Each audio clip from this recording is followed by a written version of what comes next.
বন্ধুরা, যাদের জন্মকুণ্ডলিতে বুধ গ্রহটা অত্যাধিক পরিমাণে পীড়িত অথবা হয়তো নিচস্থ হয়ে রয়েছে, তারা যেটা করবেন, প্রত্যেক বুধবার আপনারা 28টা করে দূর্বা ঘাস নিন এবং এরপরে এই দূর্বাগুলোকে আপনারা জল দিয়ে ভালো করে পরিষ্কার করে নিন। এরপর সেটাকে একটি সবুজ সুতো দিয়ে বেঁধে আপনারা হাতে ধারণ করুন। যাদের ক্ষেত্রে মনে হচ্ছে যে হাতে ধারণ করলে সেটা খারাপ দেখাবে, সেক্ষেত্রে আপনারা হাতের ওপরের অংশে অর্থাৎ বাহুতে ধারণ করতে পারেন। যদি ছেলে হন তাহলে সেক্ষেত্রে ডান হাতের বাহুতে, আর মেয়ে হলে অবশ্যই আপনারা বাঁ হাতের বাহুতে আপনারা সেটা পরতে পারেন। এবং দেখবেন এটা যখন করতে শুরু করবেন আপনারা, ধীরে ধীরে আপনাদের এই যে বুধ গ্রহ সেটা কিন্তু ঠিক হতে শুরু করবে এবং ভালো ফল প্রদান করবে। এবং এটা যে কোনো ব্যক্তি করতে পারেন।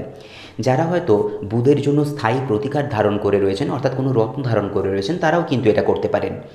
যেহেতু বুধের রত্ন সবার জন্য প্রযোজ্য নয়, সবার জন্য সুইটেবল নয়, তো সেক্ষেত্রে এই যে প্রতিকার, টোটকা প্রতিকার, সেটা কিন্তু সকলে করতে পারেন, তাতে কোনো অসুবিধা নেই। তো এটা আপনারা করুন, নিশ্চয়ই আপনারা ভালো ফল পাবেন। শুধু যেটা করতে হবে, প্রত্যেক বুধবার আপনাদেরকে এটাকে চেঞ্জ করতে হবে। অর্থাৎ এক বুধবার আপনারা ধারণ করলেন, পরের বুধবার সেটাকে খুলে আবার নতুন করে আপনাদের এই 28টা দূর্বা ধারণ করতে হবে।